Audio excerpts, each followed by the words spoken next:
Welcome to Cold Case Mystique. In today's video, we're diving into a collection of intriguing cold cases that have baffled investigators for years. We'll explore the mysterious details, the twists and turns, and the latest updates that might just crack these cases. Let's unravel these mysteries together.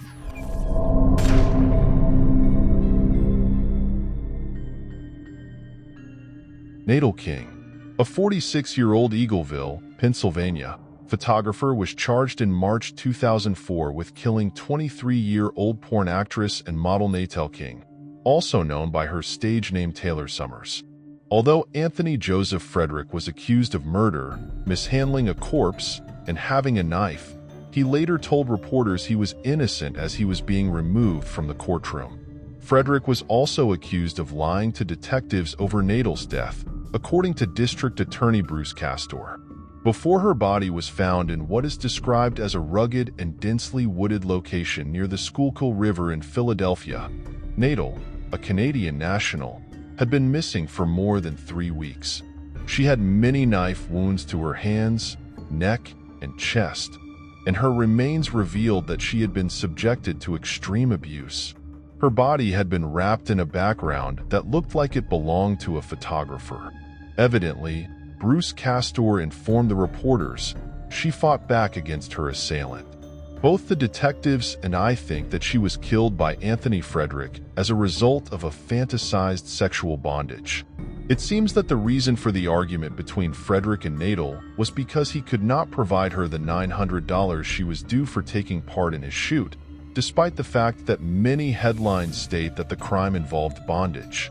Jennifer Mitkus, 29, was also taken into custody shortly after Frederick was, and she was accused of lying to the police and obstructing their investigation.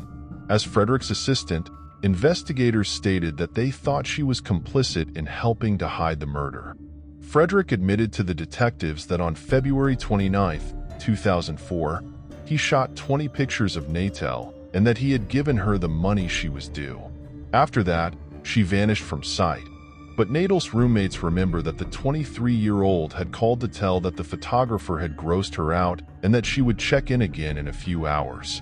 That call never materialized. On March 5th, Natal's car was discovered near the photo studio. Her computer and bag remained inside. Subsequently, when Frederick's home was searched, duct tape, shackles, blood-stained tools, and a scribbled poetry with the words, "Cut with a knife, blood does flow," were discovered. It might bleed you out. Death is approaching slowly. Frederick didn't tell investigators the truth until July 2005. The 47-year-old was given a sentence of 24 to 51 years in prison in Montgomery County, Philadelphia, for fatally stabbing Natal at his photography studio. Frederick acknowledged that he had been unable to pay the 23-year-old and that an argument had ensued after a bondage-themed photo shoot. And then he fatally stabbed her. Frederick is said to have expressed regret to the family in court. Additionally, he begged the judge for a lighter punishment, saying that if Natal hadn't attacked him with a hunting knife, he would never have stabbed her. Frederick said that he had taken the knife from the 23-year-old and stabbed her with it. Her body was then wrapped up and disposed of in White Marsh Township by him. A few weeks later, it was discovered in a muddy ravine. William Nichols, the presiding judge, noted that Natal was discovered gagged and with a red ball in her mouth that was fastened to a leather strap that was fastened around her head, indicating that he did not accept Frederick's version of events. He questioned how they had gotten into a fight while the 23-year-old was being choked by a mouthpiece. Frederick agreed to cooperate with police in convicting his helper, Mitkus, in exchange for a reduced sentence of third-degree murder and mistreatment of a corpse.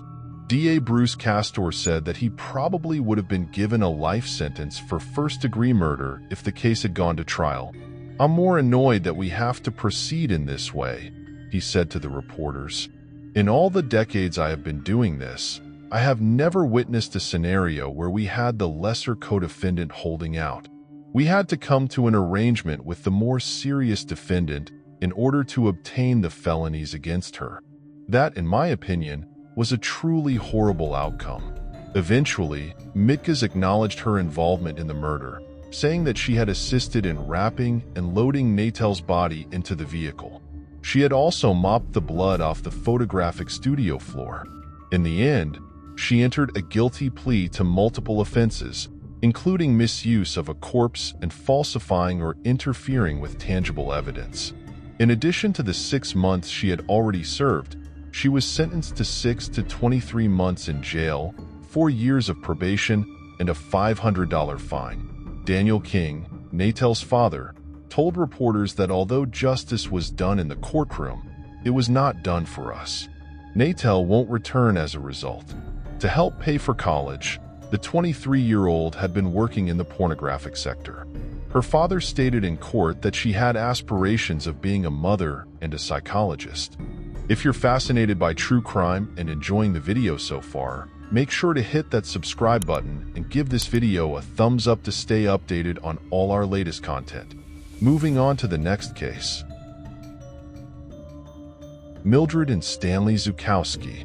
While fishing on the Westfield River in West Springfield on May 30th, 1966, a father and his kids spotted something larger than a typical fish drifting just below the water surface. They cast their fishing net out of curiosity to make sure it wasn't a fish. They were shocked to find a dead body there. Betty Lou Zukowski, 10, who had been missing for a few days, was the body in question. The police were notified by the fishermen promptly, and they hurried to the crime scene to look into the situation.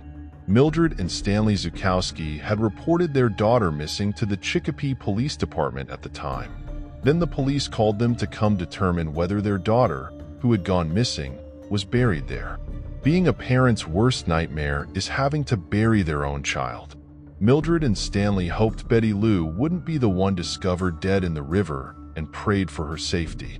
Unfortunately, it didn't look like their luck would hold out, since when they arrived at the crime site, they found that Betty Lou Zukowski, their daughter, was actually dead. Betty Lou Zukowski, a 10-year-old Catholic schoolgirl, departed her family's home on 293 Front Street in Chicopee, Massachusetts, at approximately 6 o'clock in the evening on Thursday, May 26, 1966, or roughly 57 years ago, following a phone call from someone she claimed to be her girlfriend. She was meant to get together and have an ice cream cone with this girlfriend. Her parents allowed her to go because they were accustomed to their daughter frequently leaving the house. They had no idea that would be their daughter's final glimpse of her alive. Betty Lou Zukowski got ready to go. She was wearing blue jeans, a jacket, white trainers, and a green shirt with checks. She also brought her $2 with her. Betty Lou's parents, Stanley and Mildred Zukowski, reported daughter missing to the Chicopee Police Department at approximately 11:15 p.m. that evening after she did not come home. They instructed the police, for some reason, not to report her missing in public for several hours. According to other sources, they were probably accustomed to mom being gone from home for such a long time. But in their haste to locate her, the Chicopee Police Department promptly sent out an all-state alarm. It was eventually revealed to them that Betty Lou's girlfriend was a figment of her imagination. After 3 days of fruitless searching, Betty Lou's damaged and mud-covered body was tragically discovered 4 days later, on May 30th, 1966, a Memorial Day, off the coast of West Springfield by 2 young men fishing in the Westfield River. Her cause of death was identified as several blunt force injuries to the head, a fractured skull, and terminal drowning, based on post-mortem evidence. When Betty Lou entered the Westfield River, she was still alive and had not experienced any sexual assault. She was beaten, according to the authorities, within 15 minutes of her drowning. Following the discovery of Betty Lou's remains, the West Springfield Police Department and the Chicopee Police Department collaborated on a combined homicide investigation. At first, the entire detective bureau of each of these police departments was assigned to the case. There was also involvement from the Massachusetts State Police and the Hampton County District Attorney's Office. There was a comprehensive search along the shore where Betty Lou's body was discovered, looking for clues. Divers also combed the river for any useful information that might identify the offender. Not even the murder weapon was discovered. After that, the detectives spoke with Betty Lou's relatives, acquaintances, and fellow students to find out who she might have run across at the time of her abduction and subsequent murder. Her pals in Chicopee had informed the police that she enjoyed exploring the caverns carved out of the riverbank behind the Chicopee Electric Light Company. However, despite searching all the locations she enjoyed visiting, the police were unable to locate her killer. Betty Lou was described as a loose girl by the police and media at the time of her death. She was brilliant, friendly, witty, adventurous, vivacious, and sassy. According to her pals, they said that at the age of 10, she had colored her dark brown hair blonde. She frequently wore cross-shaped earrings, got her ears pierced, and applied makeup. Her close acquaintances claimed that she was occasionally spotted hanging out in their automobiles, mostly with teenage lads. Some argued that, at 10 years old, Betty Lou was undoubtedly eager to grow up and that, because of her free spirit, she may have trusted an older person who would later take advantage of her and murder her. Investigators were informed by Betty Lou's pal that she had previously claimed to be seeing a boy by the name of Ralph. Ralph back in 1966, based on her friend's account. He was a Caucasian man in his 17th or 18th year of life, with medium complexion, brown eyes, and black hair. He frequently wore glasses with black frames. He was reported to weigh between 125 pounds and 135 pounds and to be 5 feet 5.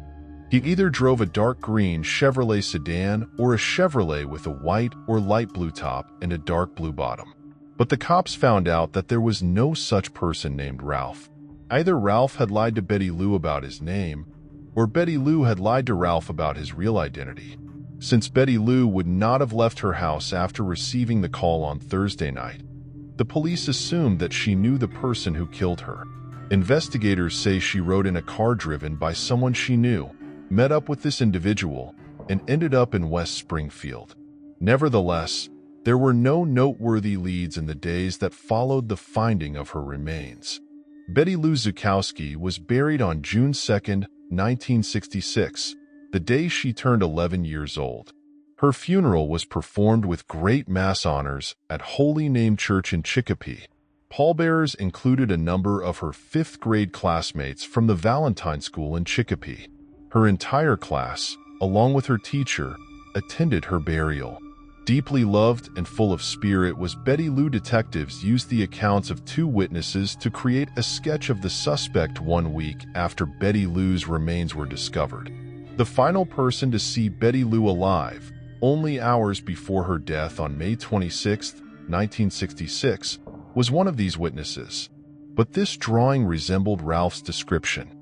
The sketch was heavily covered in local publications at the time. It was later made available to the public. It provided various leads for the detectives, but none of them helped them identify the murderer. After all leads were exhausted, the case was put on hold for years. However, Betty Lou's homicide case was revived in 2019 following the establishment of the Unresolved Crimes Unit of the Hampton District Attorney's Office. Subsequently, authorities learned that in November of 1997, Donald Mars was considered a suspect when West Springfield Police Department investigators obtained information connecting him to Betty Lou's slaying from a number of sources. But since there wasn't enough proof to link him to the crime, he was never taken into custody. 25 years later, in 2022, Betty Lou's case attracted a lot of attention, and Donald Mars was charged with first-degree murder on Tuesday, November 1, 2022, in connection with Betty Lou Zukowski's death. On November 2, 2022, Donald Mars was brought into jail after a warrant for his arrest was issued. Although the evidence connecting him to the murder has not yet been made public, Hampton District Attorney Anthony Guglielmi did note during the news conference that important remarks made contributed to Donald Mars's arrest. It's either that someone saw something and came clean, or Donald Mars most likely involved himself in the questioning. Donald Mars was descended from a prominent Chicopee family. With 5 sons, Mars Heating and Service was owned by his father, Roger Mars. At least 2 of Roger Mars' sons participated in the military, and he was a Korean War veteran. Given that Donald Mars was residing in a Bedford Veterans Administration facility at the time of his arrest, it is likely that he was one of those sons serving in the military. It seems that Donald Mars had committed a good deal of crimes throughout his life. Donald Mars was found guilty in 1995 of 2 counts of forceful child rape and 3 counts of indecent assault and battery on a minor under the age of 14, according to the State Sex Offender Registry Board. He is categorized as a Level 3 sexual offender, meaning that further offenses are most likely to come from him. After being found guilty in May of 1995, he received a 2.5-year prison sentence. He was released from prison in June of 1997 and placed on probation. He received a 5 to 7-year sentence at Cedar Junction for breaking the terms of his probation. Following his convictions, Donald Mars was found to be sexually dangerous and placed under civil commitment at the Bridgewater Treatment Center in Massachusetts from 1994 to 2015. Eventually, he was placed in a Bedford, Massachusetts hospital run by the Veterans Administration, where he was staying prior to his arrest. Donald Mars was 17 years old when Betty Lou was murdered, and the drawing of him that Betty Lou's friends created based on her description of Ralph resembles Donald's high school yearbook photo. Furthermore, Donald Mars had some knowledge of the location where Betty Lou's body was discovered at the time of the murder. His family used to spend time at his grandparents' home on 102 Woodmont Street in West Springfield, according to an archive of newspapers. On Christmas, Thanksgiving, and other occasions, they spent time at their house. The murder scene at the end of Dewey Street is 4 minutes' drive from this address. The 73-year-old Donald Mars was charged with first-degree murder for the death of Betty Lou and was placed under indictment by Hampton Superior Court. When asked to make his plea in a Zoom-conducted court, Donald Mars pled not guilty, appearing as though he would cry. He was urged to be detained without the ability to post bail after his criminal past was detailed. Donald Mars seemed to take exception at this and expressed disdain. The pretrial meeting for this case was postponed until May 1, 2023. Regretfully, Betty Lou's parents passed away in the 1980s. It was reported that Mildred Zukowski, who passed away at the age of 61, fell out of the window of her chamber. According to some accounts, she killed herself because she was presumably unable to bear the loss of her only child, Betty Lou Zukowski. Stanley Zukowski passed away at the age of 64 from unspecified causes a year later. The Zukowski family has no known living siblings. But after Donald Mars was apprehended at last, District Attorney Anthony Gugliuni of Hampton has this to say: "Numerous unsolved cold cases have lingered for a very long time without the offenders being apprehended. However, there is now a ray of hope for the families of murder victims, as most of these cases are being solved with integrity, providing them with closure and allowing their loved ones to finally rest in peace." Moving on to the next case. Sherry Ann Jarvis, previously identified as Jane Doe of Walker County. While traveling along Interstate 45 on November 1, 1980, a truck driver passing by the Sam Houston National Forest close to Huntsville, Texas, saw something unusual. He instantly realized what he was seeing when he pulled over to the shoulder of the road. A teenage girl's nude body laying face down in the grass only 20 feet away. The cops were called to the site at approximately 9:20 a.m. Beyond that, the adolescent could not be identified. She was a female between the ages of 14 and 18. Before her body was found, she had been dead for around 6 hours, and she was only wearing a pair of shoes and a piece of jewelry. A smoky brown or blue glass stone rested on a slender gold chain that hung around her neck, and a pair of red high-heeled sandals were perched slightly farther away. They had brown straps and were composed of leather. There were no further clothes or accessories on Jane Doe's body or at the scene where her body was discovered. She had her ears pierced, but she didn't have any jewelry on show. The medical examiner for Harris County performed Jane Doe's autopsy. The young girl had light brown hair that was 10 inches long, hazel eyes, and was described as being between 5'6" and 105 to a pound 20 in weight. Her hair was notably reddish colored, although it showed no indications of dye or other coloring procedures. Her fingernails were naked, but her toenails were painted a pale pink color. The ME said that Jane Doe appeared to be well-fed and that, given that she had received dental care and hadn't gone without food, it was likely that she came from a middle-class family. Asphyxia by ligature strangulation was found to be Jane Doe's cause of death, and it was concluded that her demise had been brutal. It was believed that a pair of tights had been used to strangle her. Her vaginal cavity contained pieces of her pants and those same tights. She was sexually raped with a blunt object before she died. Therefore, it was believed that this was done to stop her from bleeding while she was being moved from the crime scene to the disposal location. Moreover, Jane Doe had sustained a beating.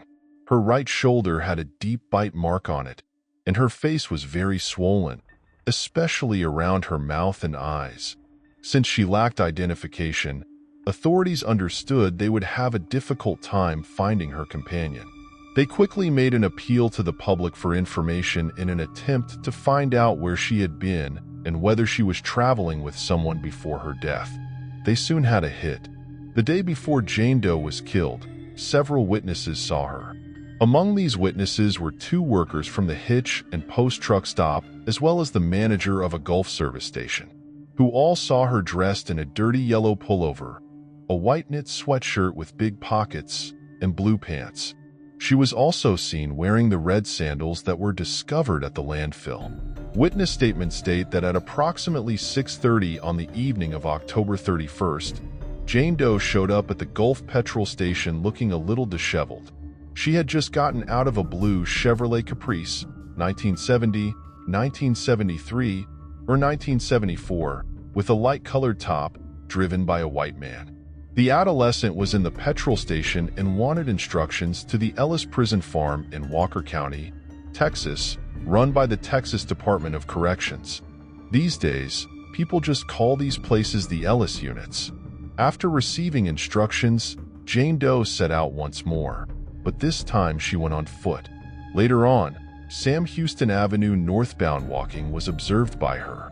She was later spotted at the Interstate 45 truck stop at Hitch and Post. She inquired about instructions to the Ellis unit once more. There, she said, a buddy was meeting her. That night, a waitress asked the young girl if her parents knew where she was and drew a map for her. "Who cares?" Jane Doe supposedly said to her. She had stated earlier in their talk that she was from either Rockport, Texas, or Aransas Pass, Texas, and that she was 19 years old. The waitress reported to the authorities that she thought the teenager was on the run. This was Jane Doe's last known movement. There are still unanswered issues in the case about how she wound up dead on the side of Interstate 45 and who killed her.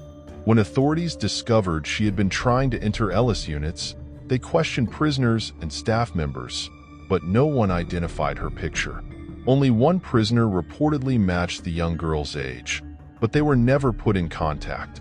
After that, investigators went to Rockport and Aransas Pass in search of girls who had gone missing and fit Jane Doe's description. In an attempt to find her identity, they even visited local schools, but they left without finding anything. Walker County on January 16, 1981, Jane Doe was laid to rest in Oakwood Cemetery in Huntsville, Texas. Morris Memorials, a tiny family-run firm in Huntsville, donated her tombstone. The case of Jane Doe remained unopened until 1999, when her bones were dug up for forensic analysis and DNA collection. Authorities also declared at this time that they thought she was probably between 16 and 15 years old. But at this point, things moved slowly, and eventually, the case became cold once more. The case was revisited in 2015. The high-heeled sandals that were discovered at the site were subjected to DNA testing. However, the results have never been made public. In December of the same year, A picture of a young white girl who appeared to be about 14 years old and 5 feet 4 inches tall became viral online. She resembled Jane Doe in certain ways. The image was provided by 2 siblings who remembered seeing the little child in the summer of 1980 at a Beeville, Texas motel. They recalled that the child lived with a couple and went by Kathleen, possibly spelt with a K or a C. She may have originated in Corpus Christi, Texas. They said the child wanted to meet a friend who was incarcerated in Texas State Prison in Sugar Land. This girl is not Jane Doe. It has been established. Journalist Michael Hargraves postulated in the years following Jane Doe's demise that a woman was the attacker, citing the use of tools for the sexual assault and the absence of semen from Jane Doe's body or the crime scene. In addition, he said that males who commit sexual offenses are more prone to bite someone because it gives them a chance to live out their crimes again. Since it enables them to relive their misdeeds, a lot of offenders do this. It has been suggested, nevertheless, that Jane Doe might have had on more jewelry in addition to her necklace. Therefore, another item might have been taken as a memento. Her clothes has also never been found, and it's unclear what happened to it. There is also a belief regarding Jane Doe's case that it is connected to the case of Deborah Jackson, aka Orange Socks, who was another victim who was recently identified. Deborah was killed in Georgetown, Texas, on October 30th or 31, 1979, 1 year before Jane Doe. Not only was she found hours after her murder, but she had also been left nude and strangled to death. Deborah is 23 years older than Jane Doe, but this doesn't necessarily mean there isn't a relationship. Henry Lee Lucas, the infamous serial killer, confessed to almost 600 more killings while he was incarcerated, leading many to disbelieve his confession despite the fact that he was found guilty of the crime and claimed responsibility for her death. When his teeth were compared to Jane Doe's shoulder bite mark, they were discovered to be mismatched. In 2001, Lucas passed away in prison. According to theories put up in 2017, Jane Doe was the victim of a serial killer who killed 3 other women in 1980 and dumped their bodies near Interstate 45. All of these victims were considered high risk, although only half of them have been identified or died from strangulation. 2 more unnamed women, both of them black. One is in the 20 to 30 age range. She may be Asian in descent and was discovered in Houston on October 15, 1980. She passed just a few months before she was discovered. In December 1980, the other woman was discovered in Houston, under the bridge. Her age is thought to be between 16 and 26. The Walker County Sheriff's Office and Othram Incorporated, joined in 2020, should make an effort to use genetic genealogy to identify Jane Doe. It was thought by both sides that this would facilitate the case's advancement. Othram Incorporated eventually succeeded in extracting DNA from the young child, and after multiple efforts, they were able to build her genetic profile. The Sheriff's Office revealed in the open on November 9, 2021, that Jane Doe had a name. Ann Jarvis, a 14-year-old who had fled Stillwater, Minnesota in the spring of 1980, was identified. Sherry, who was born on March 9, 1966, was referred to as Tot-Eye by her pals. Her family mentioned that she especially loved being around kids and animals, as well as horseback riding. She had been taken from her family's care and put in a state home in early 1980, while she was still 13 years old, as a result of her truancy. A couple with 5 of their own children owned and ran the house. They would accept up to 18 juveniles at a time who were in the juvenile court system and were between the ages of 12 and 18. 6 adults were always keeping an eye on the children.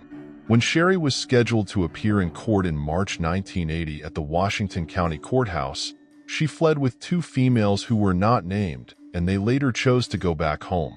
Meanwhile, Sherry turned her back and walked away. Her final correspondence with her family dates back to August of that year, when she wrote a letter to her mother from Denver, Colorado, expressing her dissatisfaction with being under state care and threatening to stay away until she was at least 18 or 21. Sherry had attended Forest Lake, Minnesota's Central Junior High School. Her family also retained the same phone number after she vanished in case she ever wanted to get in touch. They did make an effort to look for her, both alone and with the help of a professional detective, but they were never successful. In January 2018, her mother Carrie passed away at the age of 78, and in June 2019, her father Don Jarvis Sr. passed away at the age of 78. Although Sherry's siblings are relieved to get some closure at last, they still hope that her killer will eventually be brought to justice. Investigators said they've received a ton of new tips since Sherry was identified. They are optimistic that a few of the leads may materialize. The reason behind Sherry's attempt to contact the Ellis unit has never been revealed. Theories suggest that she may have been slain by a truck driver who allowed her to sleep in his cab, or by someone she was hitchhiking with. Notably, her body was found next to a truck stop, leading many to propose that this is where the murder occurred. Finding Sherry and Jarvis is only half the fight. Her murderer is still on the loose. You can reach out to the Walker County Sheriff's Office at 936-435-2400 if you know anything regarding her case. Moving on to the next case. Tim Hack and Kelly Drew. Tim Hack and Kelly Drew, both 19 years old, disappeared on August 9, 1980, following their attendance at a wedding event held at Concord House in Concord, Wisconsin. Throughout the next several days, clues were found all throughout the area, including a pair of pants, ropes, Tim's car with his wallet inside, and a pair of women's pants. Eventually, these hints pointed to a terrifying discovery. Tim and Kelly's bodies were discovered in a field, horribly mutilated, 2 months later. After almost 30 years, the culprit was ultimately identified thanks to DNA technological breakthroughs, an unexpected witness, and a dedicated investigator. The man was an ordinary-looking man with dark secrets that not even his neighbors knew about.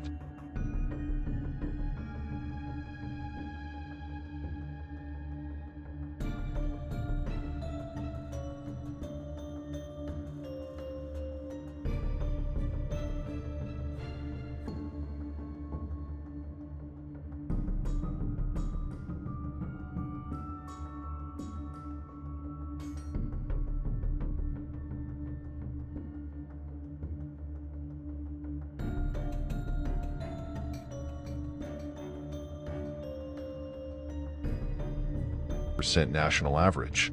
Residents there felt safe, rarely locked their doors, and watched out for one another. It was the exact kind of town that young high school sweethearts Tim Hack and Kelly Drew had imagined themselves growing old beside each other, getting married, and settling on a farm. Tim, who was 19 years old, and Kelly, who was 19, were engaged to be married in 1980. Even though Kelly lives in Fort Atkinson and Tim lives in Hebron, 2 different municipalities within the county. While attending Fort Atkinson High School, their paths intersected. Kelly, a young lady with a strong affinity for cosmetology, was well known for her friendliness and beauty. Tim, a diligent farm lad, on the other hand, was strong and determined. Their loved ones cherished both of these people because of their compassion. Tim and Kelly were role models for other young people while they were a couple. Tim went on to work as a farmer after finishing high school, and his faithful partner was a tractor he called the Lonesome Loser. Kelly, meanwhile, enrolled in beauty school and just finished her studies in 1980 with the goal of becoming a qualified beautician and hairstylist. Tim and Kelly had a wedding celebration at Concord House in Wisconsin on August 9, 1980. They were going to meet up with friends and enjoy a fun fair after the celebration, but they never did show up. They were last seen alive on August 9, 1980, at approximately 11 p.m. when they left the reception. Tim Hack's father, David Hack, became concerned about their disappearance and lack of communication, and on August 10, 1980, he filed a missing persons report. David found Tim's brown Oldsmobile parked at Concord House that same day. Inside was Tim's locked checkbook, jacket, and wallet, which held $67. On August 15th, when searchers found Kelly's pants and knickers at the side of the road, some 3 miles from Concord House, the case took a dramatic turn. It was discovered that these clothes contained male body secretions. Furthermore, military-style knotted ropes were discovered in the vicinity, indicating the presence of a person with prior military experience. The investigation's focus was significantly changed by this revelation. The search for a couple who could have decided to go on a romantic adventure was over. Since they were thought to be in immediate danger, the attention instead shifted to finding them alive. 2 months later, in a wooded region about 7 miles from Concord House, Milwaukee squirrel hunters discovered Kelly Drew's decomposing bones. A fully clothed male body was found around 100 yards away. It was subsequently identified as Tim Hawk. This resulted in the case being officially classified as a homicide and being given the moniker Suavart murders. Since no murder weapon was discovered at the site, the precise cause of death was not immediately apparent. However, after more investigation, the medical examiner found that Kelly had ligature marks and that Tim had knife wounds, proving that they had both been strangled and stabbed. Kelly appeared to have been bound, as evidenced by ligature marks on her wrists and ankles. Her neck area showed evidence of insect activity and ligature marks, suggesting that she had most likely been strangled. Body fluids discovered on Kelly's clothing also suggested a sexual assault. Because they were so dramatic, the sweep-up murders captured the attention of the country. 2 young lovers were brutally slain. The murderer or murderers are still at large. Interviewing acquaintances of the couple was the first step in the inquiry, looking for anyone who might have been sufficiently hateful to carry out such a horrific deed. The employees of the Concord House, where the wedding celebration was held, as well as other guests, were questioned by the police. Edward Wayne Edwards, a handyman who works at the Concord House, was one of the people interviewed. Edward, who lived in a neighboring campsite near Interstate 94, asserted that he was not at the Concord residence when the couple vanished and that he had no contact with them. He said that at the time, he was out in the neighboring woods hunting deer. But when the police saw that Edward had a fractured nose, they started to suspect something. When asked about it, he said that his deer hunting expedition was to blame for the injury. Investigators were concerned because Wisconsin's deer shooting season usually lasts from November to August. In September 1980, Edward moved his wife and 5 children out of Wisconsin after being questioned by the police. During the course of the inquiry, the detectives mostly relied on eyewitness reports regarding a dirty-looking vehicle that had been parked next to Tim's automobile at the Concord House parking lot. Witnesses stated that around the time Tim and Kelly were last seen, the vehicle mysteriously and suddenly vanished. Edward was known to have a .357 revolver and occurred to drive a van that fit the description. But the police's ability to follow up on this lead was severely constrained because they didn't have a number plate number or any strong proof connecting him to the crime site. As a result, the investigation was shelved and eventually stagnated because all further leads in it dried up. Richard Lewell, a Wisconsin Department of Justice investigator involved in the initial investigation, asked for the case to be reopened 2 decades after Tim Hawk and Kelly Drew were killed. Lewell was determined to solve the case to the end because he had been obsessed with it for almost 30 years and was about to retire. He stated in an interview that he was confident in taking the case further because of the substantial advances made in scientific procedures and DNA technology in the last few decades. His confidence had grown, and he approached the case with increased zeal. Lewell had a gut feeling that the killer had already been questioned by the police in the early phases of the inquiry, and that the person's identity would be in the files. All he had to do was find it. Following 2 months of painstakingly going through witness statements, interview tapes, and files, Lowell's attention was drawn to one name: Edward Wayne Edwards. Not only did Edward have the means and the chance to conduct the crimes, but there were serious concerns raised when he moved his entire family out of Wisconsin just after being questioned by the police. This finding gave Lewell and a group of cold case investigators hope, and they decided to follow their suspicion that Edward might be the murderer. Interviews with Edward's Concord, Wisconsin neighbors revealed that he was a difficult neighbor to live with. He was said to be erratic and short-tempered, and he frequently used violence towards his wife and kids. He was even referred to as a monster by one of his neighbors. John Edwards, Edward's son, described him as disturbed, noting that he was unable to manage his feelings and that there was underlying anger. Edward Bellagio's daughter April contacted the police in 2009 with details about the unsolved murders of Kelly Drew and Tim Hack. Given his long criminal history, she thought her father, Edward Wayne Edwards, was involved in the crime. April felt obligated to reveal what she knew about her father's fascinating life, which had always fascinated her. Born in 1933 in Akron, Ohio, Edward Wayne Edwards experienced a turbulent upbringing following the death of his parents and placement in an institution.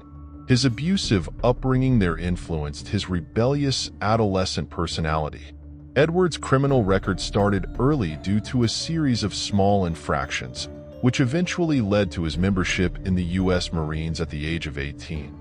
Though Edward's military tenure was brief and ended in an honorable discharge due to his disappearance shortly after enlisting, he was hesitant to give up his life of crime, which finally resulted in his repeated incarceration. He broke out of Akron jail when he was 22 years old in 1955 and went on a petrol station heist across several states. Edward lived as a vagrant throughout his 20s and 30s, moving about and taking up odd jobs like handyman, ship docker, and Hoover salesman.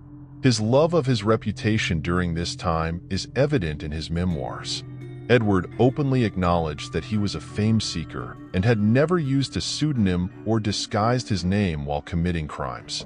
But in 1960, his illegal activities once more caught up with him, and he was imprisoned for trying to pose as a federal officer.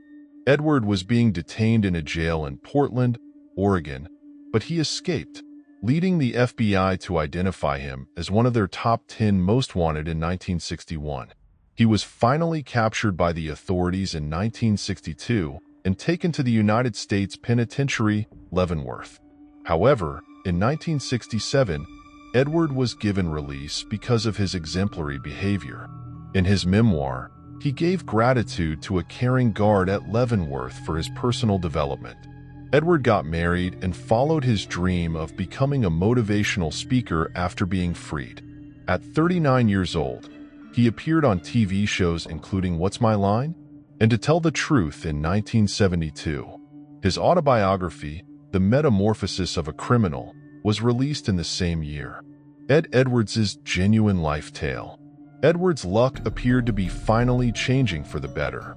He was headed for success because he had figured out how to use the system. Regrettably, his fortuitous run was not long-lasting.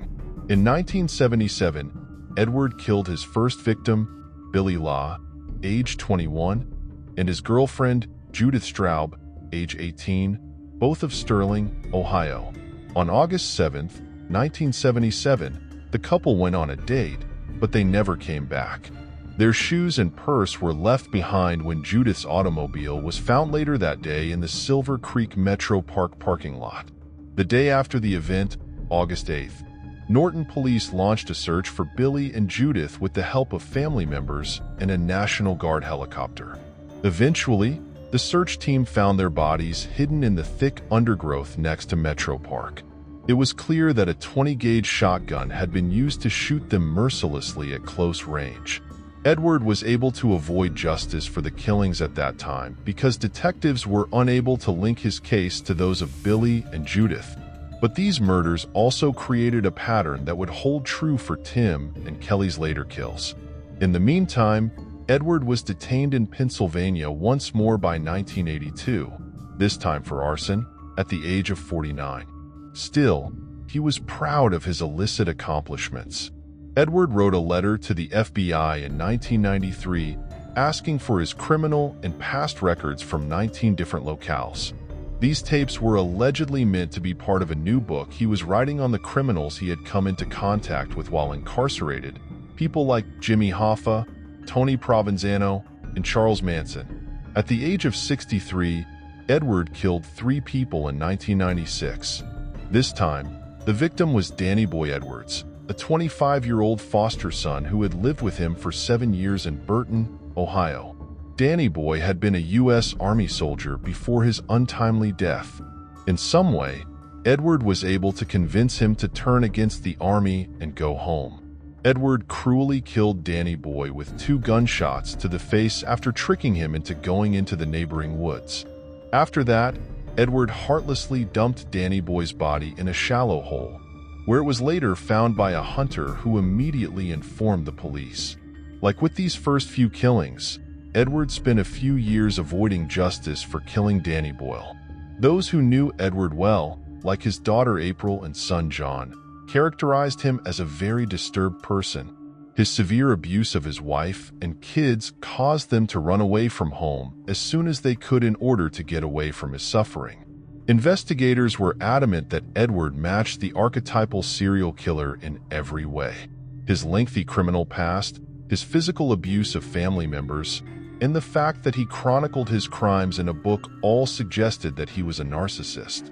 Edward was able to tie the knots on the ropes that were thought to have been used to strangle Kelly because of his military experience.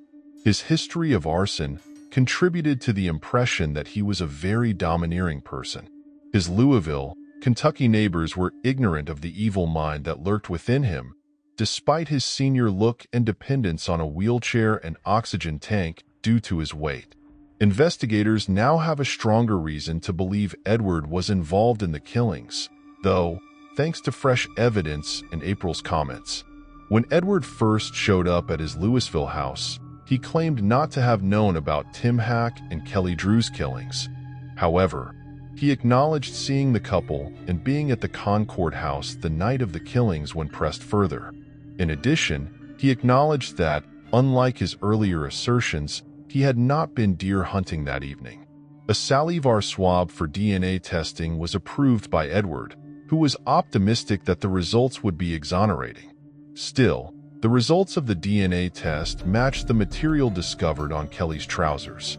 When Edward moved into a caravan park in Louisville in 2009, his neighbors got along well with him and didn't know about his troubled past. His actual nature wasn't made public until he was transported to Wisconsin and accused of killing Kelly Drew and Tim Hack. The findings of the DNA test were shown to Edward during the interrogation, further linking him to the crimes. His bodily fluids were found on Kelly's clothing, and investigators asked him to explain them. Edward stammered and made up a story about having a sexual experience with Kelly on August 9, 1980, saying it was consensual.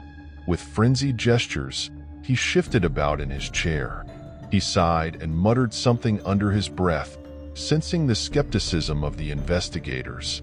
Investigators listened to the taped interview several times and remembered the exact moment when Edward whispered, "Danette, I killed her." His fate was sealed with this revelation. Edward chose to enter a guilty plea for the killings of Kelly Drew and Tim Hack. Edward Wayne Edwards was given 2 consecutive life sentences in April 2010 after being convicted guilty of the 1980 Sweetheart killings. Wisconsin did not have the capital penalty, notwithstanding his plea to be put to death. Phil Waters, a retired homicide detective, pointed out that Edward had prior jail time and was aware of the harsh realities of life behind bars.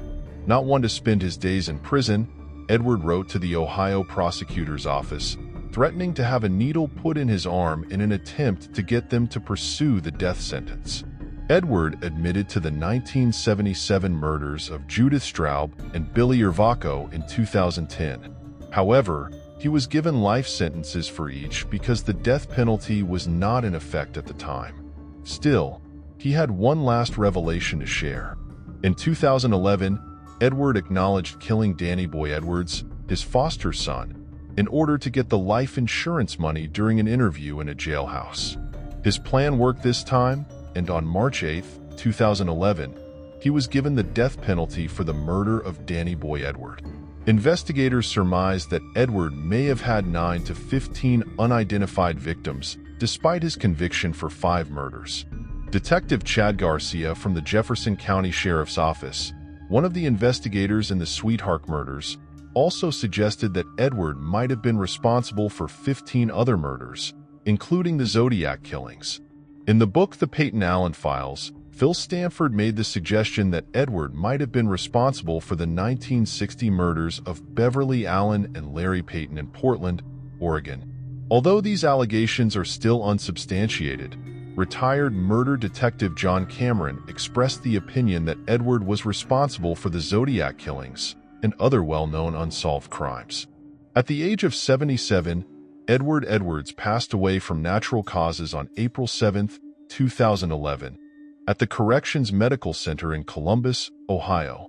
With his passing, a horrific crime spree that claimed 5 lives and left many more injured came to an end. Edward escaped the August 31, 2011, scheduled execution by lethal injection. The family members of Tim and Kelly did not find comfort in Edward's arrest for their deaths. Kelly's mother, Norma Walker, said that rather than offering closure, Edward's arrest brought back unpleasant memories. David Pym, Pym's father, was relieved that the ordeal was finally ended and expressed gratitude for the DNA evidence linking Edward to the murder.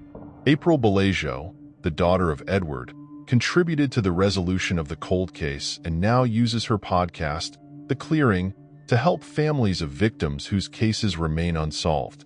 Kelly Drew and Tim Hack have bright futures ahead of them. However, Edward Wayne Edwards, their killer, brutally ended their life. The serial killer Edward did not harbor any personal grudges against the pair. Their narrative is all the more tragic for having been in the wrong place at the wrong time. The families of Kelly Drew and Tim Hack, as well as the other victims, were still dealing with the fallout from the tragedy even after Edward Wayne Edward was arrested and the prosecutions were concluded. The pain caused by Edward's actions persisted, despite the fact that his conviction brought some closure. Moving on to the next case. The Frankford Slasher, an unidentified guy who perpetrated a string of heinous crimes in the Frankford neighborhood of Philadelphia, Pennsylvania, between 1985 and 1990 is known by the nickname, the Frankford Slasher. Transit workers discovered a partially clothed woman's body in a train yard in the northeastern area of Frankfurt on August 26, 1985, at around 8:30 a.m. 52-year-old Helen Payton was the victim, and she met a horrible end. Her legs were wide, her blouse undone, and she was arranged provocatively. It was discovered through subsequent autopsies that she had been sexually raped. Her abdomen had been slit in a way that exposed her organs, and she had suffered 47 stab wounds, the most in the head and chest. But this was only the start of the misery. A few months later, on January 3, 1986, a second body was recovered on Rittner Street, block 1400, a short distance from the location of the first victim. Someone discovered Anna Carroll, 68, unconscious on the bedroom floor after noticing her flat door ajar. Similar to Helen, Anna had been positioned by the murderer and found partially naked, starting from her waist down. She was gutted and had 6 stab wounds to her back. The kitchen knife that was used in the assault was still there. From this point on, the savage Frankford Slasher did not strike for nearly a whole year. Susanna Osleff, 64, was discovered on Christmas Day 1986 in a manner resembling that of Helen and Anna. Found in her own flat on Richmond Street, she had the same wounds as Anna. A few weeks later, on January 8, 1987, a restaurant employee discovered Jean Durkin's body behind a storage truck on Frankford Avenue. She was a 28-year-old homeless lady who had experienced 74 stab wounds as well as sexual abuse. She had been positioned and was nude from the waist down, just like the other victims. Prior to her brother's death in the late 1960s, Jean had led a largely normal life. She started hearing voices after that, and was given a paranoid schizophrenia diagnosis. She had been homeless for the previous 5 years and was frequently spotted sleeping in the doorway of an abandoned bakery that was located a few doors down from Goldie's, a neighborhood pub. Authorities were informed by those acquainted with her that she was not a woman who was easily subdued.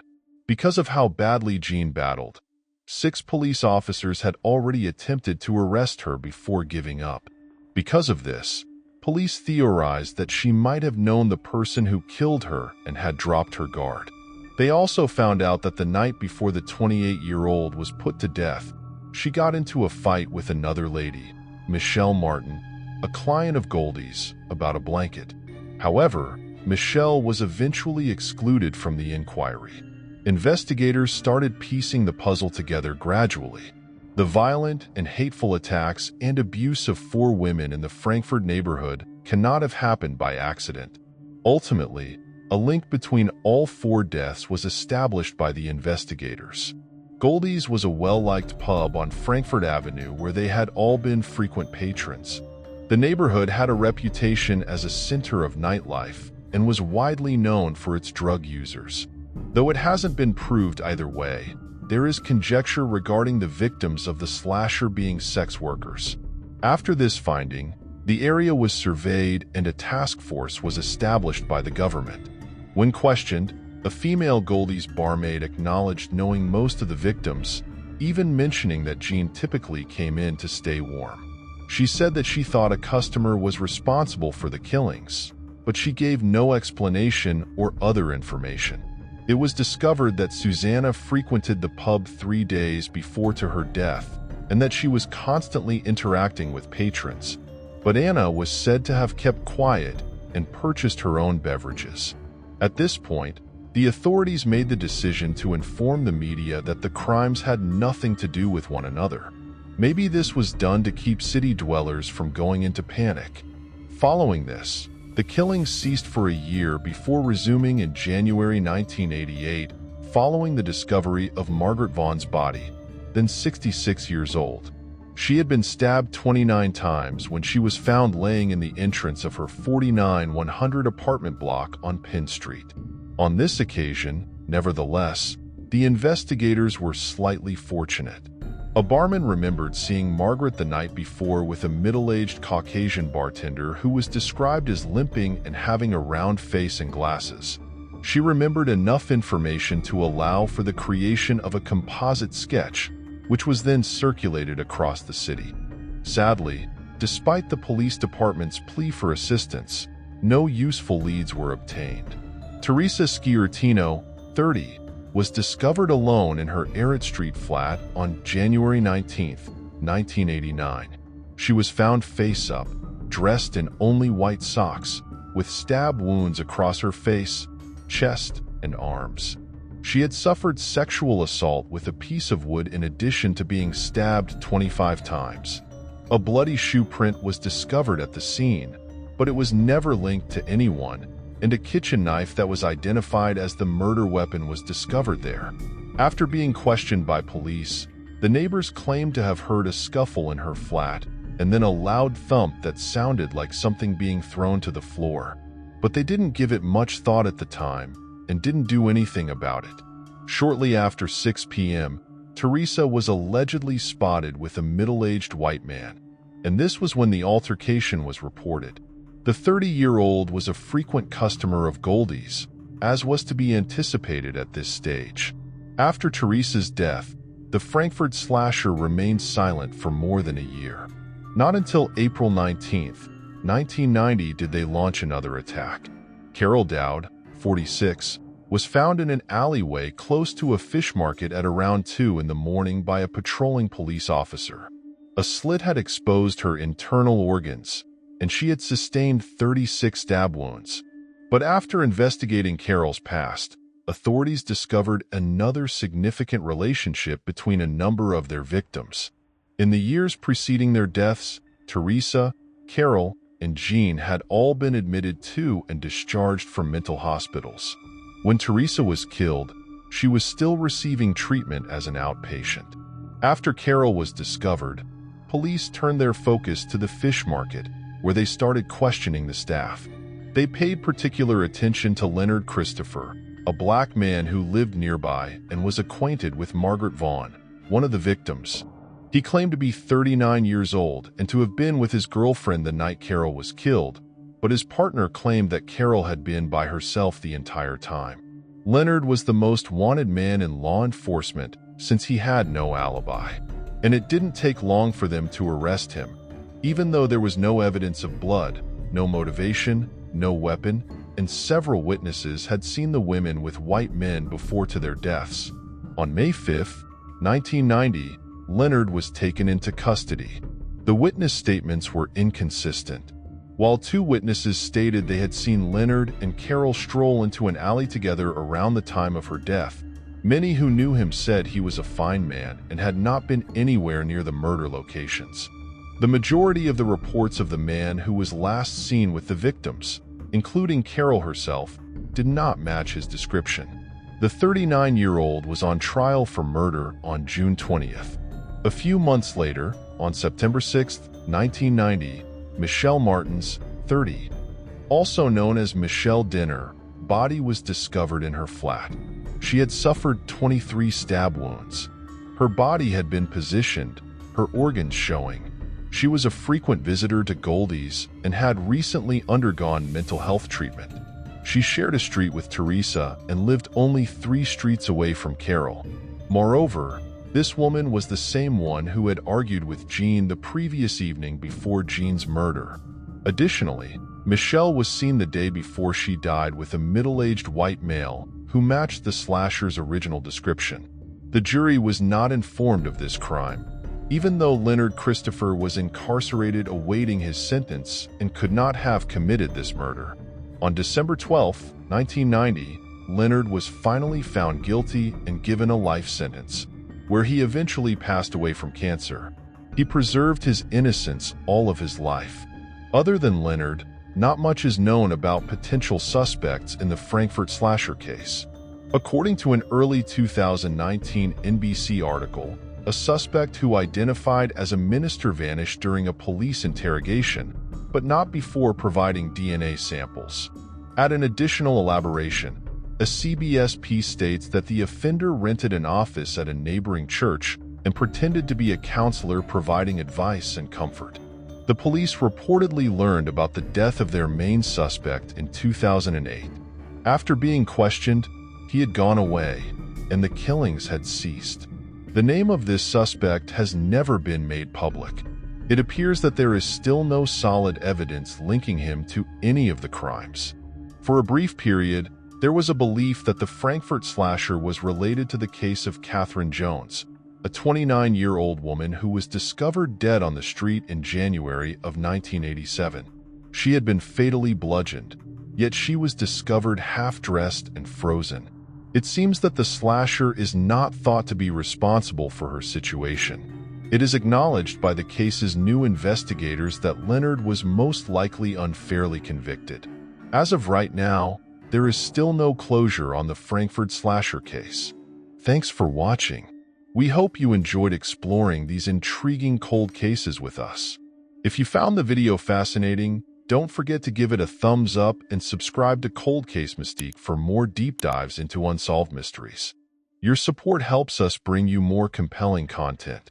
Leave a comment below with your thoughts or any cases you'd like us to cover next. See you in the next video, and remember, the search for truth never stops.